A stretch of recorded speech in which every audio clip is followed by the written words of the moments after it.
Fala galera, beleza?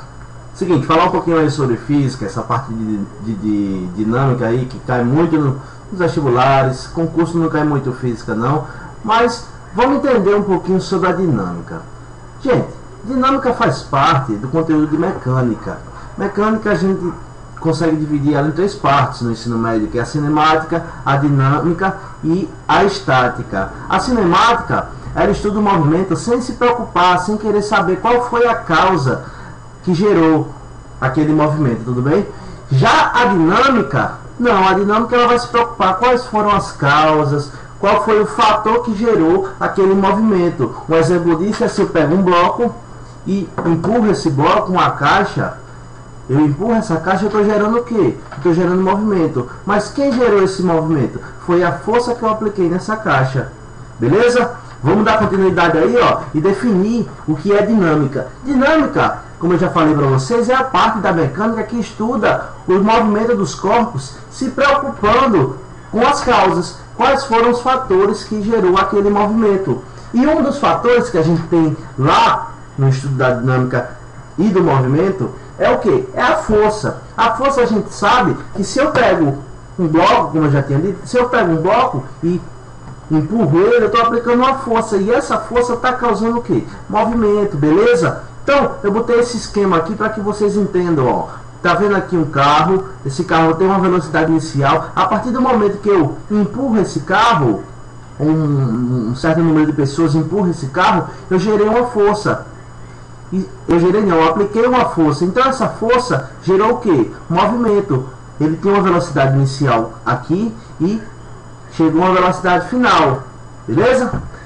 E as unidades? As unidades para se medir força, pessoal, no SI a gente tem o Newton, o famoso Newton. Já no CGS a gente tem o DIN, que é a Dina. E alguns técnicos aí usam quilograma-força. Preste atenção nisso aí, pessoal, agora. Ó. Essa atenção que eu coloquei aqui. A força, ela não é uma grandeza escalar, ela é uma grandeza vetorial. Então, se é uma grandeza vetorial, ela vai ter uma intensidade, vai ter uma direção e vai ter um sentido. A intensidade também é conhecida como módulo. Ou alguns podem trazer aí, mas não trazem muito não, que é a norma do vetor, é o comprimento, é a intensidade do vetor força. Eu botei esse exemplo aqui, ó.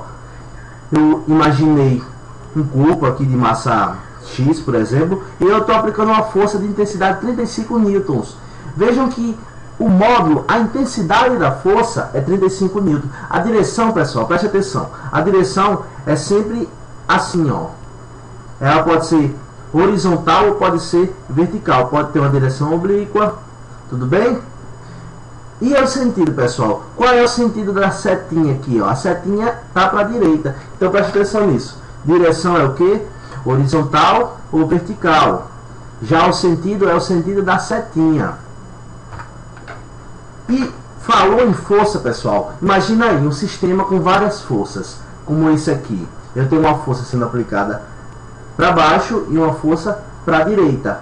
Qual é a força resultante desse sistema? Gente, força resultante é a força que é gerada, é a força que é obtida pela soma vetorial das forças que atuam sobre aquele corpo. Se eu tenho um corpo aqui, essa bola que eu coloquei aqui para representar para vocês, imagine que essa bola tem uma massa M qualquer aí. Então, se eu aplico uma força para baixo e uma força para a direita, a força resultante a gente vai ver que vai ser nesse sentido aqui, ó. Beleza? E é até fácil ver. Imagine que eu estou aqui empurrando esse bloco para baixo e outra pessoa está empurrando para o lado.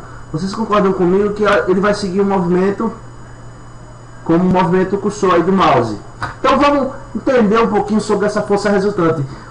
Como é que a gente calcula essa força resultante? A gente vai depender do seu sentido. Se eu tenho duas forças sendo aplicadas no mesmo sentido, ó, eu tenho um corpo e nele eu aplico uma força F1 e ao mesmo tempo uma força F2. Vai ser fácil notar que a força resultante é a soma dessas duas forças aqui.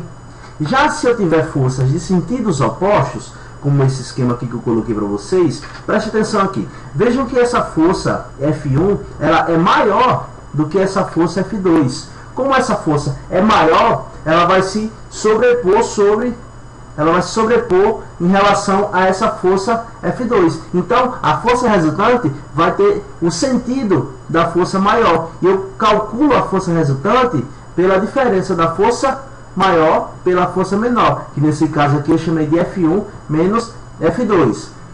Já se as forças forem perpendiculares, igual aquele esquema, aquele exemplo que eu tenho colocado no início aí para vocês, se eu tenho um corpo e nele eu aplico uma força para cima e outra para a direita, vocês concordam comigo que o movimento do corpo vai vir nesse sentido, né?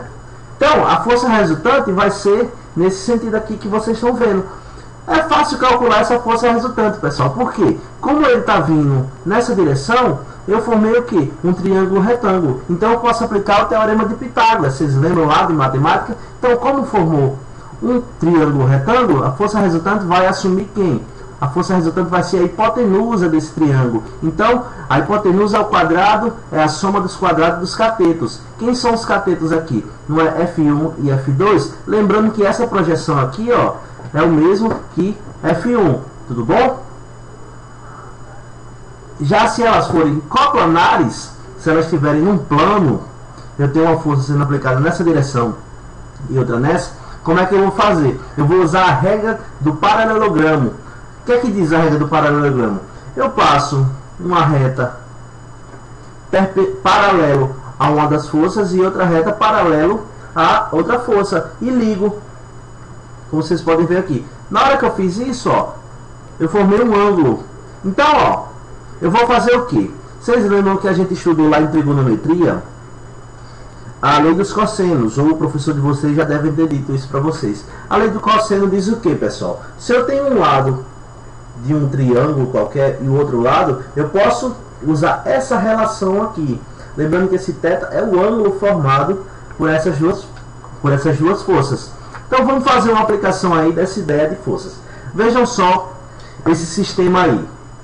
Eu tenho o que? Eu tenho 4 forças agindo nesse corpo. Uma força de 8 newtons para cima, outra de 2 newtons para baixo, uma de 12 newtons para a direita e uma de 4 newtons para a esquerda. Eu quero saber qual é a força resultante nesse sistema.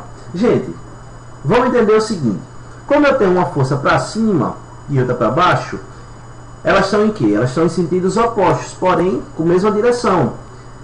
Quando os sentidos são opostos, como é que eu calculo mesmo a força resultante? Eu pego a maior e subtraio da menor. Então, concordam comigo que aqui vai dar 6. E aqui, ó, eu vou usar a mesma ideia. Como a força maior aqui é 12 e a menor é 4, eu vou fazer a diferença entre as duas. Vai ficar assim. Uma vai dar 6 newtons, que é essa para cima, e outra vai dar 8 newtons, que é essa para a direita. Tá vendo que formou como aquela ideia inicial que eu já tinha dito? Uma força sendo aplicada para cima e outra para a direita. Como é que eu faço mesmo para calcular a resultante? Acompanhe aí os passos. Eu traço uma reta paralela a uma das forças e traço outra reta paralelo a outra força. Então a resultante vai ser o que? Vai ser a hipotenusa desse triângulo aqui, que vai dar o que? 6 ao quadrado mais 8 ao quadrado. Isso me dá quem? 36 mais 64 dá 100. Como aqui tem um expoente e ele é quadrático, eu posso passar tirando a raiz quadrada, não posso? Então raiz quadrada de 100 é quanto? 10. Então é isso, pessoal. Espero que vocês tenham gostado. Então, até a próxima aula. Um abraço.